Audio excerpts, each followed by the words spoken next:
काफ़ी सारे इन्वेस्टर किसी भी कंपनी में इन्वेस्ट करते टाइम उसका डिविडेंड यील्ड जरूर देखते हैं। क्या है डिविडेंड और कैसे फाइंड आउट करते हैं, और किसी भी कंपनी का फंडामेंटल एनालिसिस करते टाइम हमें क्या बात ध्यान में रखनी चाहिए, देखते हैं इस वीडियो में। तो आज का जो टॉपिक है वो है डिविडेंड। डिविडेंड क्या है? A company distributes a portion of their profits as dividend while retaining the remaining portion to reinvest in business. यानी कंपनी का जो प्रॉफिट होता है वो कंपनी अपने पास ना रखकर क्या करती है, शेयर होल्डर्स को दे देती है। शेयर होल्डर्स आपको पहले ही बताया था, जिसके पास कंपनी के शेयर्स होते हैं।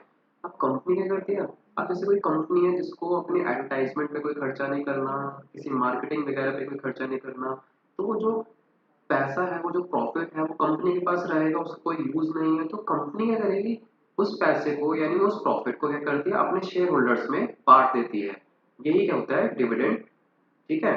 ठीक है। अब क्या हमें डिविडेंड जो कंपनी ज्यादा दे रही है उसमें कंपनी में हमें इन्वेस्ट करना चाहिए? बिल्कुल नहीं, क्योंकि अगर कोई कंपनी ज्यादा डिविडेंड दे रही है तो इसका मतलब है कंपनी की ग्रोथ लो है। यानी कंपनी क्या है, अपनी ग्रोथ पे यानी कंपनी के एक्सपेंशन पे कोई ज्यादा खर्चा नहीं कर रही है, उसे एडवर्टाइजमेंट करने या मार्केटिंग करने या फिर कुछ उसके पास नया प्रोजेक्ट नहीं है।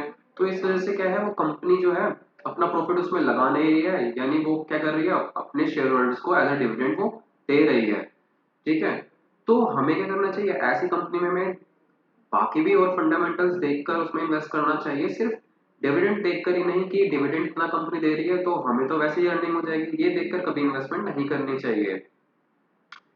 डिविडेंड सही मिल जाएगा लेकिन शेयर प्राइस जो है उस कंपनी का बहुत धीरे बढ़ेगा। वही जो दूसरी कंपनी है जो डिविडेंड तो कम देती है मगर उसके शेयर प्राइस जो है काफी बढ़ रहे हैं। ठीक है। तो हमें जो है डिविडेंड यील्ड को देखकर ये डिसीजन नहीं लेना चाहिए कि कंपनी जो है इन्वेस्ट करने लायक है। ठीक है।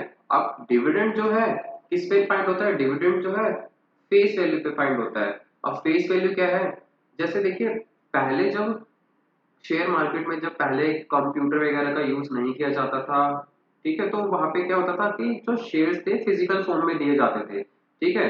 जिन पे उनकी फेस वैल्यू छपी होती है, जैसे आजकल के आप नोट देखते हैं ना, जैसे 10 का नोट, 20 रुपए का नोट या 50 रुपए का नोट, उस पे नंबर्स लगे होते हैं, नंबर छपा होता है 50, 20 या 10 का। ठीक है।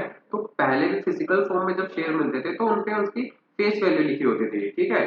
अब फेस वैल्यू जो है मार्केट की सप्लाई या डिमांड से अफेक्ट नहीं होती है। यानी जैसे मार्केट में उस कंपनी के शेयर की सप्लाई ज्यादा है या डिमांड कम है या जो भी रीजन है, उससे उसकी फेस वैल्यू पे कोई भी इफेक्ट नहीं पड़ता। अब फेस वैल्यू तब चेंज होती है, या तो दो रीजन से चेंज होती है, या तो स्टॉक स्प्लिट से या कंसोलिडेशन से। अब ये स्टॉक स्प्लिट और कंसोलिडेशन का जो टॉपिक है ये हम आगे भी कवर करेंगे। और इसका यूज कब होता है, यूज इन डिविडेंड, यानी डिविडेंड फाइंड करने में यूज होता है। चलिए इसे एग्जांपल से समझते हैं। जैसे कंपनी ए है, कंपनी का प्राइस ऑफ वन शेयर क्या है, 1000 रुपीज।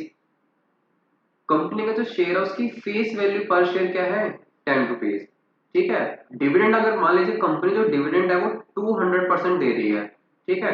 तो हम जब इसका डिविडेंड फाइंड आउट करेंगे, यानी कंपनी डिविडेंड कितना दे रही है, तो कैसे फाइंड करेंगे, face value into 200 divided by 100। तो यानी अगर मैं इसको सोल्व करूं तो मुझे कितना मिलता है, ये मुझे मिलता है 20, यानी कंपनी कितना दे रही है, 20 दे रही है एज अ डिविडेंड। तो आई होप आपको ये समझ होगा। तो अभी आगे देखते हैं हम। तो अब आपको क्लियर होगा कि डिविडेंड कैसे फाइंड हुआ है, ठीक है, कंपनी के एग्जांपल से। तो चलिए आगे देखते हैं, समझते हैं डिविडेंड यील्ड।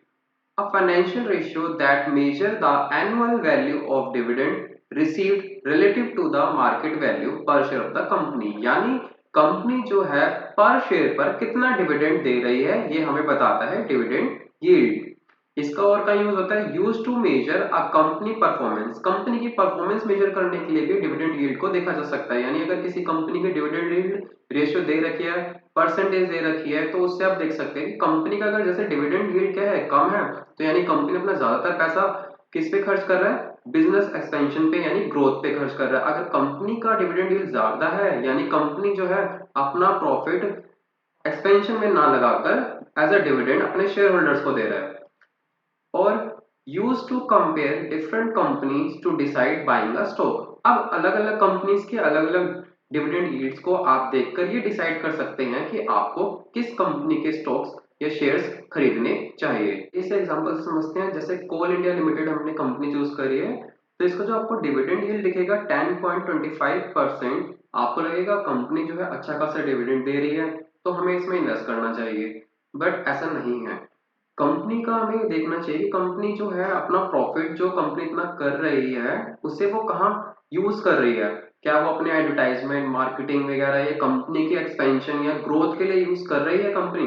अगर वो इस तरह से अगर कर रही है यूज, तो वो डिविडेंड जाहिर सी बात है कम देगी। लेकिन कोल इंडिया के केस में जो डिविडेंड है वो 10.25% है। अब कोल इंडिया एक मोनोपोली कंपनी है, तो इसको अपने मार्केट एडवर्टाइजमेंट के लिए या फिर और किसी चीज के लिए पैसे खर्च करने की जरूरत नहीं है।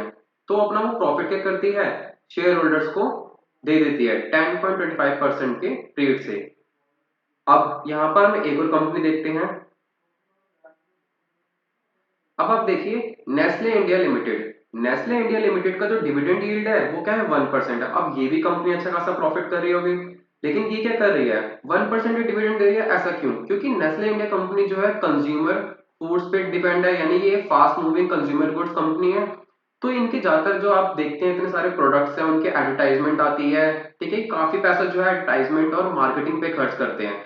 तो यानी जो इसकी कंपनी की ये क्या है, ग्रोथ है, यानी कंपनी जो है आगे और फ्यूचर में ग्रो करेगी। इसलिए जो है कंपनी जो अपना प्रॉफिट है ज्यादातर जो पार्ट है कंपनी के एक्सपेंशन पे लगा रही है, कंपनी ग्रोथ पे लगा रही है as compare to Coal India Limited. जैसे कि अब आप स्क्रीन पर देख सकते हैं प्राइस चार्ट, ये कोल इंडिया लिमिटेड का है और ये नेस्ले का। अब आप प्राइस चार्ट में देख सकते हैं जो कोल इंडिया का जो प्राइस है, शेयर का प्राइस 5 साल में कितना कम बढ़ा है। अगर आप देखेंगे ये नीचे भी गया है और कितना कम बढ़ा है, यानी जो है कंपनी अपना ग्रोथ पे या किसी नए प्रोजेक्ट पे या कंपनी के एक्सपेंशन पे कोई अपना प्रॉफिट जो है खर्च नहीं कर रही। अब यही आप देखेंगे नेस्ले, तो नेस्ले का जो आप देखेंगे प्राइस जो देखेंगे 5 इयर्स में काफी बढ़ रहा है। एक सही ग्रोथ रेट से क्या है, इसका रेट जो है बढ़ रहा है, क्योंकि कंपनी क्या है अपना ज्यादातर जो प्रॉफिट का पार्ट है वो फ्यूचर ग्रोथ पे एक्सपेंड कर रही है, यानी फ्यूचर ग्रोथ के लिए उस पर खर्च कर रही है। तो अब यहाँ पे आप कंपेयर कर सकते हैं कि प्राइस जो है कोल इंडिया का कम है और नेस्ले का क्या है, ज्यादा है, क्योंकि यहाँ लोगों को, इन्वेस्टर्स को लग रहा है कि यहाँ पे और फ्यूचर ग्रोथ होगी तो वो यहाँ पे इन्वेस्ट कर रहे हैं, ठीक है, और इसका प्राइस भी बढ़ रहा है। आशा है कि आपको जो डिविडेंड का जो कंसेप्ट है वो क्लियर हो गया होगा। और आपने अगर स्टार्टिंग से सीरीज नहीं देखी है तो जरूर इसको स्टार्टिंग से देखिए, ताकि आपको अच्छे से सारी चीजें समझ आए और एक सीरीज वाइज यानी आपको एक सीक्वेंस वाइज सारी चीजें समझ में आ जाए।